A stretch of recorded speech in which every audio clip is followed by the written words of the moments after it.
Welcome back dear student, आपका फिर से स्वागत है फार्मा गाइड हिंदी पे। आज हम फार्माकोलॉजी एंड टॉक्सिकोलॉजी के कुछ इंपॉर्टेंट एमसीक्यूज देखने वाले हैं ऑटोकॉइड्स इस चैप्टर से। तो वीडियो को लाइक नहीं किया तो लाइक कर दीजिए, चैनल को सब्सक्राइब कर दीजिए। तो चलिए शुरू करते हैं। तो सबसे पहला क्वेश्चन है हमारा, histamine exert the following action except. Histamine exert करता है कौन से एक्शन, एक को छोड़ के। कौन सी हो सकती है वो? ईचिंग हो सकती है, dilatation of the large blood vessel हो सकता है, dilatation of the small blood vessel हो सकता है, या फिर stimulation of isolated guinea pig heart हो सकता है। तो histamine exert the following action, कौन से एक्शन को वह छोड़ के सारे एक्शन परफॉर्म करता है? तो उसका करेक्ट आंसर है ईचिंग। हिस्टामाइन की वजह से ईचिंग नहीं होती है। Then question number 2, the following statement about the histamine is not a correct. जो हिस्टामाइन के रिलेटेड यह है फॉलोइंग स्टेटमेंट है, वो हमारा जो है एक स्टेटमेंट करेक्ट नहीं है।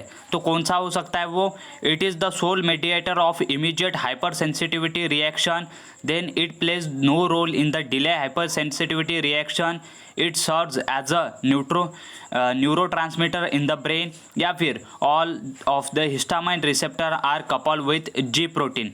तो क्या हो सकता है? हिस्टामाइन का जो सारे स्टेटमेंट जो है करेक्ट है, लेकिन एक करेक्ट जो है वो इनकरेक्ट है। तो कौन सा हो सकता है वह स्टेटमेंट जो कि इनकरेक्ट है? तो वह स्टेटमेंट है हमारा, all the histamine receptor couple with the ji protein. Ji protein के साथ वह कपल नहीं होते हिस्टामाइन के रिसेप्टर, मतलब option number D. Then question number 3, the drug that directly release the histamine from the mast cell without involving antigen antibody reaction is। तो ऐसा drug जो कि हिस्टामाइन रिलीज करता है मास्ट सेल से, जिनमें कि लेकिन उनमें एंटीजन और एंटीबॉडी का रिएक्शन ऑकर नहीं होता, ऐसा कौन सा ड्रग है? एस्पिरिन है, गोक्रू है, सल्फाडाइजाइन है, या फिर मॉर्फिन है? तो कौन सा है वो ड्रग? वह ड्रग है सल्फाडाइजाइन, ऑप्शन नंबर सी। देन उसके बाद, विच of the following is the selective H1 receptor agonist. कौन सा H1 रिसेप्टर अगोनिस्ट है? नीचे दिए गए 4 मिथिल हिस्टामाइन, या फिर 2 थाइजोलिल इथिलामाइन, या फिर इम्प्रोपिमिडीन, या फिर क्लोरफेनिरामाइन। तो क्या हो सकता है करेक्ट ऑप्शन? तो करेक्ट ऑप्शन है इसका 2 थाइजोलिल इथिलामाइन। Then question number 5, the action of histamine that is not mediated through the H1 receptor।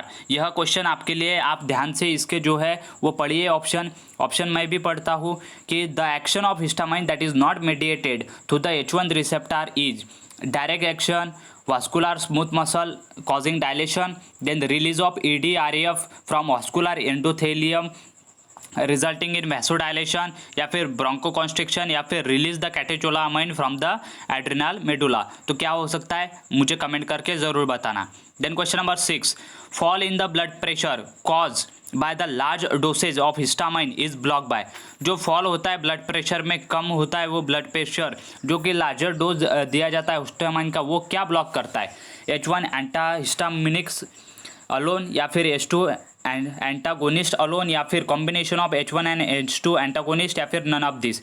तो क्या हो सकता है करेक्ट ऑप्शन? तो नन ऑफ दिस, मतलब fall in the blood pressure causes the large dosage of histamine is block bye. नीचे दिया गया कोई भी ऑप्शन करेक्ट नहीं है। देन उसके बाद, autonomous nervous system is the part of which nervous system. Autonomous nervous system किस नर्वस सिस्टम का पार्ट है? Central nervous system, somatic nervous system, peripheral nervous system, या फिर मोटर नर्वस सिस्टम। तो ऑटोनॉमस नर्वस सिस्टम किसका part है? It is the part of peripheral nervous system. Then question number 8, sympathetic nervous system acts on. Sympathetic nervous system कहाँ पे act होता है? Thoracolumbar region of the spinal cord, या फिर brain and spinal cord, या फिर thoracolumbar region of the brain, या फिर नन ऑफ दिस। तो सिंपैथेटिक नर्वस सिस्टम कहाँ पर एक्ट होता है? तो वह एक्ट होता है thoracolumbar region of the spinal cord. Then उसके बाद question number 9, how much types of cholinesterase. कितने प्रकार के कॉलिन स्टरेज रहते? 2, 1, 3, या फिर 4। तो क्या हो सकता है ऑप्शन कौन सा करेक्ट हो सकता है? इसका भी आपने मुझे जो है वो कमेंट करके बताना है answer. Then question number 10, statement of autonomic ganglia are the motor ganglia. Statement autonomic ganglia जो है वो मोटार गैंग्लिया है, यह स्टेटमेंट करेक्ट है या रॉन्ग है? पहला ऑप्शन है फॉल्स, दूसरा है ट्रू, तीसरा है not sure, and none of this. तो क्या हो सकता है इसका करेक्ट ऑप्शन? तो इसका करेक्ट ऑप्शन है true, the autonomic ganglia are the motor ganglia. Then question number 11, paralysis of accommodation is responsible due to, paralysis का अकोमोडेशन किसके लिए रिस्पॉन्सिबल है? Contraction of circular, then decrease the size of pupil, या फिर muscle relaxation of radial muscle, या फिर increase the size of pupil. तो क्या paralysis of accommodation is responsible due to, किसकी वजह से रिस्पॉन्सिबल है पैरालिसिस अकोमोडेशन? तो decrease the size of pupil. Then question number 12, is mydriatic drug, कौन सा मैड्राइटिक ड्रग है? सोडियम बाइकार्बोनेट, इफेंट्राइन, होमेट्रोफिन, या फिर सल्फोनामाइड। तो कौन सा मैड्राइटिक ड्रग है? तो मैड्राइटिक ड्रग है हमारा होमेट्रोफिन, मतलब option C.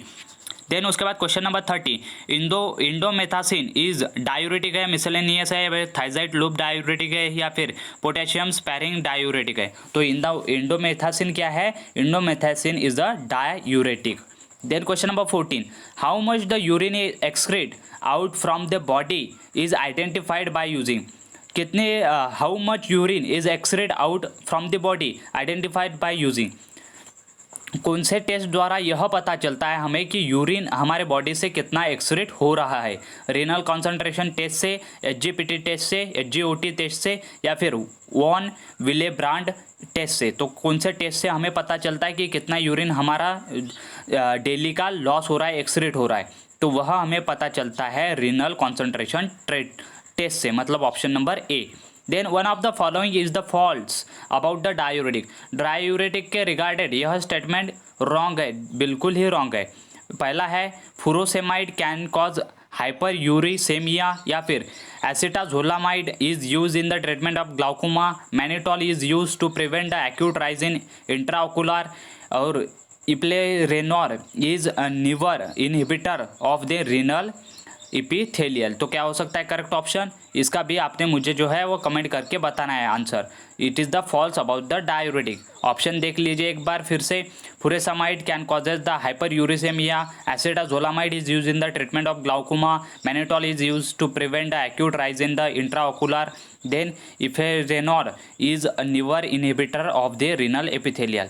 Then question number 16, thiazides is referred as a majority of, thiazide जो है वो रेफर किया जाता है मेजॉरिटी ऑफ कितने परसेंट में?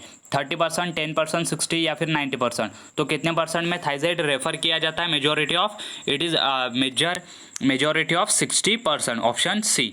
देन उसके बाद question 17, atropine 1% drug duration of mydriasis action is, atropine का 1% ड्रग्स जो है वो मैट्राइसिस के लिए यूज़ किया जाता है, लेकिन उसका ड्यूरेशन कितना रहता है? 5 to 7 आवर, 3 to 6 डेज, या फिर 7 to 12 डेज, या फिर 10 डेज। तो atropine 1% drug duration of an mydriasis action is कितना रह सकता है? वह रहता है 7 से लेकर 12 दिन, मतलब option number C. Then a healthy eye which is misleading with increase the drawing fluid from the eye, in a such a case which of the drug is useful for the treatment?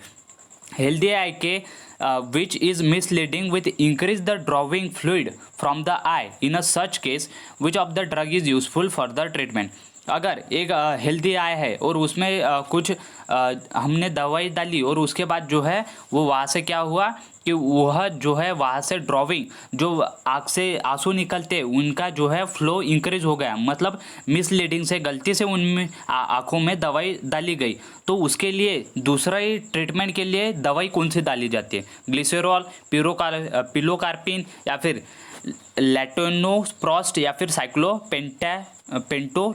तो कौन सी दवाई डाली जाती है वहाँ पर डाली जाती है glycerol. Then question number 90 and the last question is, which of the precaution is to be taken for the patient with an hypotension in the glaucoma? कौन सा प्रिकॉशन लेना चाहिए जबकि पेशेंट को हाइपोटेंशन है और वो भी ग्लाइकोमा में? तो प्रोवाइड, पहला ऑप्शन है provide the tropical drug administration, या फिर treating the neuropathy mydriatic drug medication, या फिर taking the pre contra indication direction of the patient, या फिर नन ऑफ दिस। कौन सी भी नहीं लेनी चाहिए। तो क्या हो सकता है इसका करेक्ट ऑप्शन? तो none of this is the correct option. एक बार क्वेश्चन ध्यान से पढ़िए, आपको समझ लीजिए, फिर इसका जो है जज कीजिए कि इसका आंसर नन ऑफ दिस ही है या नहीं। तब तक के लिए मैं लेता हूँ आपसे अलविदा। Thank you very much for watching the video till and.